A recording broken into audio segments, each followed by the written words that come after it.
Hi, this is Shupriyo from shupriyopanda.com, and today we are going to talk about the functions of RBI, the Reserve Bank of India. So why do we need to discuss about the functions of the Reserve Bank of India? Doesn't everybody already know it? That's what I thought as well.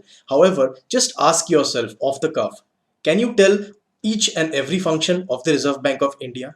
You can go ahead and Google it. You can read various PDFs that are available on the internet.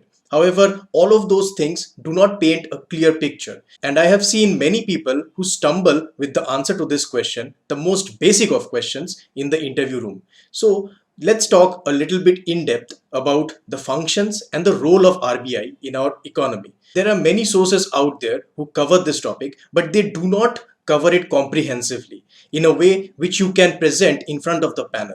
So I will try and do that for you today. Now, my approach to this answer is a bit different from what you read about in textbooks or in the PDFs that are circling the internet. What I try to do is have a look at the preamble of the RBI, because I have seen that the preamble of the RBI helps us understand the role of the RBI and also how we can present the answer properly to the board. So let's begin with the preamble of the Reserve Bank of India. I'll read it out for you. The preamble says, to regulate the issue of banknotes and keeping of reserves with a view to securing monetary stability in India and generally to operate the currency and the credit system of the country to its advantage. This is the first part, and this was the part that had been in circulation for a long time. Later on, the second part was added, and the second part goes as follows: to have a modern monetary policy framework to meet the challenge of an increasingly complex economy, to maintain price stability while keeping in mind the objective of growth. Now, how can you connect this preamble with the functions of the RBI? I'll tell you how. Now, the RBI functions that I have written over here have not been taken from the internet, and even they are not present on the RBI website. What I have done is taken an RBI published document and collated the functions of the RBI from that document. So as you can understand, it comes directly from the source, and this is how the panel wants you to answer this question.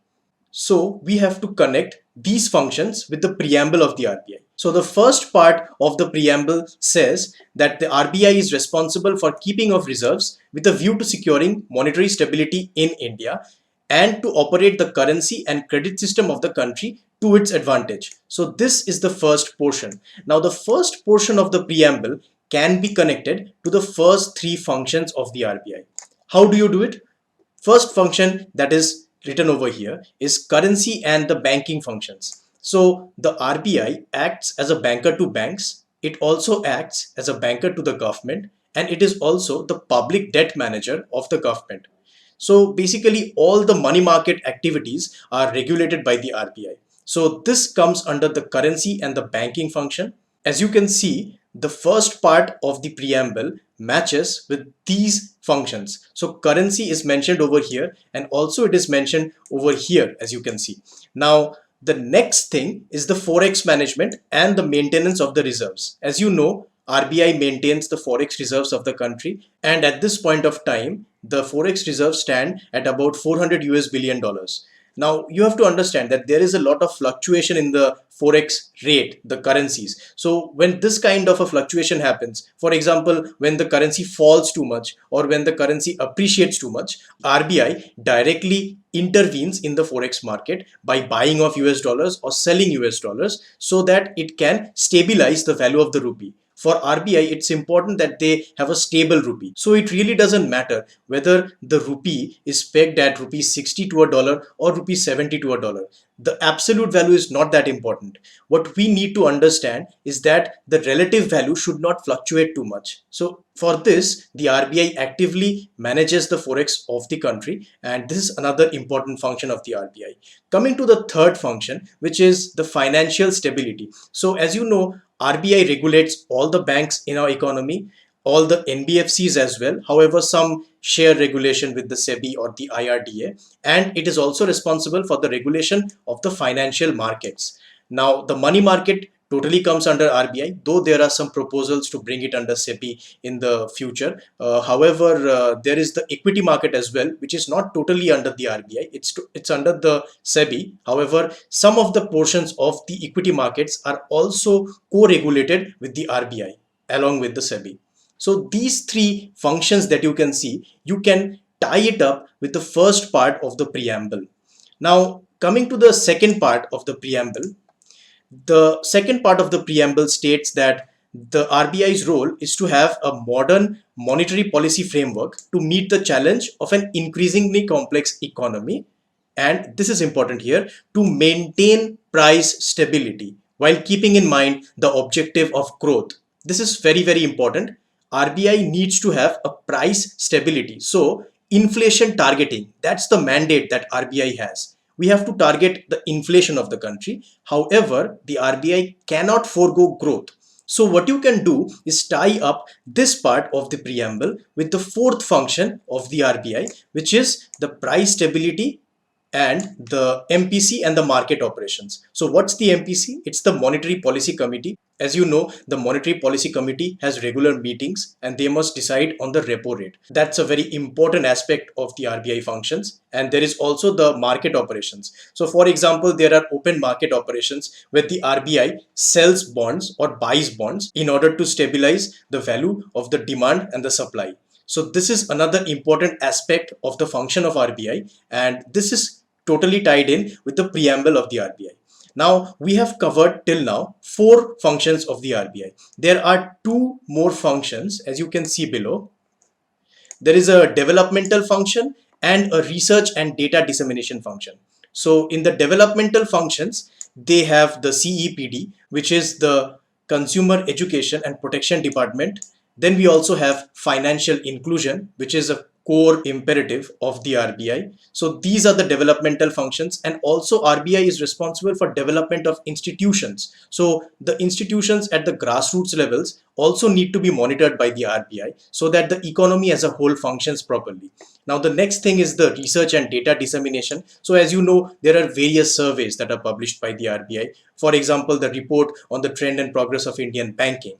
Now there is also a consumer expectation survey. There are various kinds of surveys. And like this, there are many other types of surveys and reports that are periodically released by the RBI. And that is also another role of the RBI. These are the 6 most important functions of the RBI, and whenever somebody asks you about the functions, if you state all these 6 ones, then you are good to go and you'll get very good marks if the panel asks you and you answer with these functions. Now how can you remember all of these things? So for the first 3 things, you can remember CFF, which stands for Currency and Banking Functions, Forex Management, and Financial Stability. You remember CFF and tie the first 3 functions with the first part of the RBI preamble. I'm repeating this again and again because the preamble is something that you anyway have to memorize. The panel at any time can ask you about the preamble of the RBI. So once you have the preamble memorized, it becomes quite easy for you to tackle the what's the functions of RBI question. So keep the preamble in mind, just memorize it, and it will help you so much in remembering this. So the first part is CFF, and the second part is the price stability. So remember PS, which is price stability, and you can always map this with the second part of the preamble. This you are mapping with the first part of the preamble, and PS or price stability you are mapping with the second part of the preamble. And the third thing which you have to remember as the 5th and 6th functions of the RBI is the R and D. So if you remember R&D, it's research and development. So D stands for development and R stands for research. We anyway know that companies have R&D, right? Companies have research and developmental wings. So in the same way, RBI also has a research and development wing. So if you remember it in this way and with these abbreviations and you keep the preamble in mind, it will help you so much to actually recollect these things when the panel asks you, and you don't have to memorize the entire gamut of the things. So once again, I'll just tell you, keep these 3 things in mind: CFF, PS, and R&D. Currency and banking functions, forex management, financial stability, price stability, and R&D, which stands for research and developmental functions. That's all about the functions of RBI. I hope that I was able to bring clarity to you on this topic. And if you have any further questions, you can always write down in the comments below and I'll help you solve them. I'll see you in the next video. Bye bye.